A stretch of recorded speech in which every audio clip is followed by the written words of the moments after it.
Alright, so the first thing I did was I started shading in my shadows and found my really darkest places that I wanted to push back and places that I wanted some really good shadowing and highlighting. So I put those in. That's really severe. He kind of looks like a panda right now with this kind of coloring. But this is just the first layer. And now I'm going to begin going in with this shadowing and begin adding his coat coloring and maybe some other blended shadows. But again, I don't want to blend this all away, so I'm going to really choose out where I'm going to keep my highlights, where the light is really going to be shining and focusing, and really try to stay clear of those. So I've added in some light toning where his coat is. One thing you'll notice that you'll see that even though I really lightly pushed on my pencil and I use the side, I still have some pretty good directional lines with my pencil.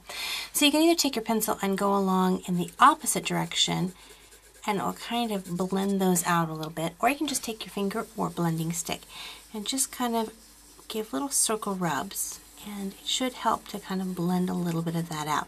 Especially if you have a pencil that is a soft lead, like I'm using a 4B, which is going to be a really soft lead. So I can be able to do that. The thing I want to watch out for is I'll get some lead on my finger and I don't want to smudge that on the paper. But if I do, I can just take my eraser and erase that off. So I'm still keeping some really good nice whites in here, but he's starting to look a little bit flat again. So now this is where I'm going to go in with my in-betweening and blend out some of these harsher shadows and add just a little bit more feature shadows. Then I might even go back with my eraser and pull out some highlights.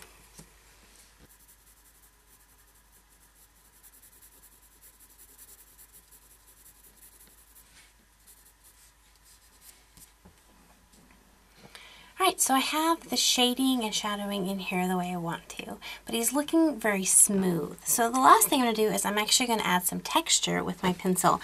Very lightly, I'm going to put just very light pressure on my pencil, and I'm just going to make some marks. And these are just going to replicate just the fur on his coat.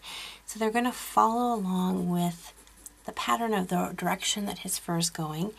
And they're going to kind of follow along where I would want a little bit of extra shadows. So I'll put some closer together where I want to shadow and sparse it out a little bit more where I want to highlight.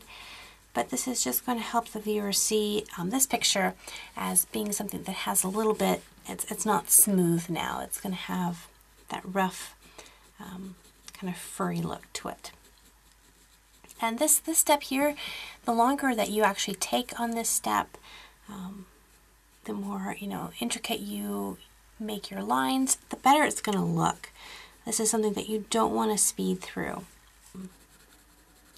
The more you spend on a picture, the more effort that you put into making it look nice, a little bit nicer it's going to look. So, yeah, put that extra effort into there to make your drawings just really have that extra special pop. Well, thanks for joining me in this how to shade a reindeer video. If you enjoyed this, check out the original how to draw the reindeer, or check out several of my other videos. I have one on drawing a wolf, kind of an action shot of a wolf, or I have lots of other videos, so check them out. Make sure to subscribe if you're not already a subscriber. And until next time, God bless you guys. We'll see you next time. Bye-bye.